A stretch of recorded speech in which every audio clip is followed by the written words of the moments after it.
Coach, obviously just to get things started, how have you found the course? What have you picked up from the CAF course, and would you advise other coaches who are on the fence about, these licenses? What advice would you give them after going through this? Firstly, I want to take this opportunity to thank SAFA because it's been long overdue for some of us who've done C license. So SAFA has done a great job by agreeing with CAFA to bring the course. It's a course that everyone wanted, and we are learning a lot. I think as a coach, one thing that you want to do is learn as much as you can. And SAFA gave us that opportunity to learn as much as we can. And I think it's very, very important for each coach that is out there, that is looking to uplift his skills, his studies, to take the opportunity that they've been brought to us to learn as much as we can. And we are learning a lot. As you can see, there are many coaches from other teams. There are instructors that are on board. They are very knowledgeable. And we learn each and every day, from practicals to theory. And sometimes you might not learn from the lectures only, you learn from other coaches because we take time to meet, and sometimes we don't engage about football stuff because we've got our own challenges in our own spaces. So personally for me, I'm enjoying myself and I'm learning a lot. We saw during the session there that some of the coaches brought up things that they didn't understand, or maybe giving input that created some discourse, some debates and things like that. Can you say that your coaching has been taken to the next level here? Because it's like being in university, for example.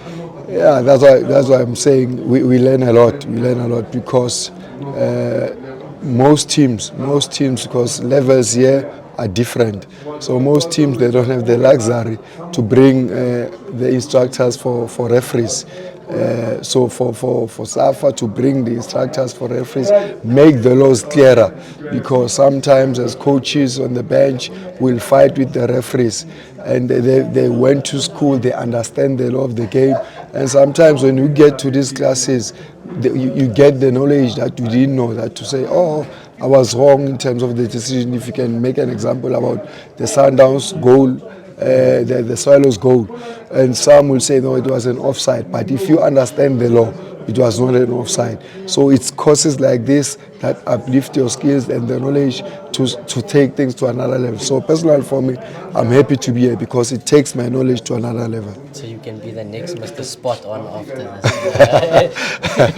Yeah, I can just take this to the players that I'm working with to empower them with the knowledge that I've got here. But you're also one of the coaches that have extensive experience in professional football. You played for Bafana. I think you've maybe over 300 games in the PSL, if I'm not mistaken. Yeah. There are many players like yourself, former players, who just get lost in the system. They do nothing afterwards. Do you think, would you advise them to come do this as well? Personally, for me, coaching it's a calling. Not everyone can be a coach, and you have to have passion for coaching. And again, you have to understand the game, because you can understand the game while you are playing, but in terms of coaching, you have to solve problems. You have to work under pressure. Emotions take place, so not everyone can be a coach. But for the guys that have played football, I think it's easy to relate to the game. The only thing that you have to do is to have mentors that have been in the game. Learn as much as you can, because sometimes you've been one of the best players and you think you know the game, but sometimes you have to learn the game. The game has evolved. It's not the way it was played before. So personally for me, is learning as much as you can, because as you know, the coach can be a coach for a longer period, and you learn every day. So for me, I'd advise coaches and former players, because most 70% of the guys here, they've played football. So I'd advise former players that want to retire. Sometimes you have to start while you are playing to learn as much as you can. If you see Abonyatama taking over Aboditeko while you are playing, so I'll advise them to go to school and learn as much as you can. You played like in the DSTV Premiership and ABSA Premiership at that time. Yeah. You've coached in Motsepe Foundation Championship. You've said now football has evolved. How much has it evolved from when you were playing to now? And what have you learned in your experience, thinking with Utongati in the second division? One thing that I've seen, in our playing days, you had a freedom of expression, and sometimes in a freedom of expression, in the process of the team, sometimes you are the one who's shining. But at the end of the day, it's about the team. So the change is that it's the team first, then you after. And some now, even the actions are quicker. You need to spend less time on the ball. The coaches have got different demands. The game is about the results. So it has evolved to that level. Even the laws of the game, they have changed.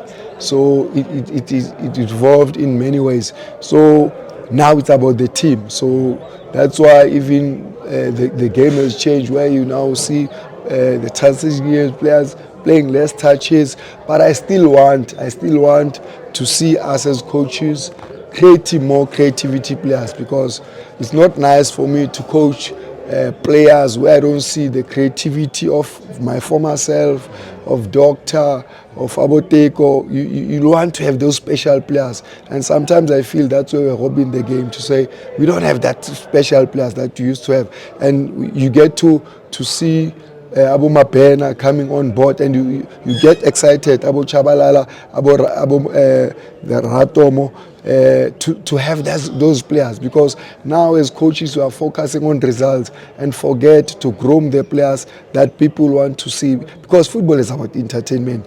Fans must have fun. So if we take that away, that's why some of the fans, maybe they don't go, they prefer to watch the game on TV. We must bring the excitement, and start with us coaches in terms of the scouting. Our scouting has to be proper. We must not say because this player is skillful, then he can't work. As coaches, that's our job. We have to make them to do what we want, but we must create players that we want, that fans want to see in the field. Hopefully this coaching course make you discover the next puppy. No, definitely, definitely. It's nice. That's why I'm saying this course we mix with the brand of coaches that are in the DDC, Motsepe League, the DSTV. So the connection is very great. If I see a player from Dogo or from Coach Temba, you engage, because you see the next star from another coach, and that's what this course is about. It's engagement and the understanding of the game, because we want to be better coaches. We want to be better coaches in terms of the levels, because I think each and every coach that is here has got his own goal, and I think we are in the same vision of making South Africa and SAFA to create better players. And I think if we work together, give each other knowledge, share players, and I think we can do better as coaches. Thank you very much. If you look at a young coach like Rulani, his success, has it inspired you guys as a young coaches to do more like you? Definitely does. Definitely does. It says to us as coaches, football is not about age; it's about knowledge. So if you are knowledgeable enough, whether it can be, if I remember, there was a young boy, Kukun, used to take him along, and when you listen to that ball in terms of knowledge, that's where you see what football is not about the age. And Abu Rulani, they are inspiring us to be better coaches. The Abu Coach Vivi in Richards Bay, there are many coaches that are taking over that have done things in football. So it's very encouraging and inspiring to see young coaches doing exceptional well, not only for Rulani in South Africa, but in the world. So I think he has done exceptional well for himself and for South African football. And there are people who say he must go after he failed to win the Champions League. Do you agree with this? No, definitely. Whatever that he has achieved in Sundowns, I don't think for another coach he can go close in achieving that. Sometimes emotion take the better of us in terms of deciding. But I think he has done exceptional well for the country and for Sundowns. So for me, I can still keep him for another 5 years. Thank you, Coach. Thank you, my brother.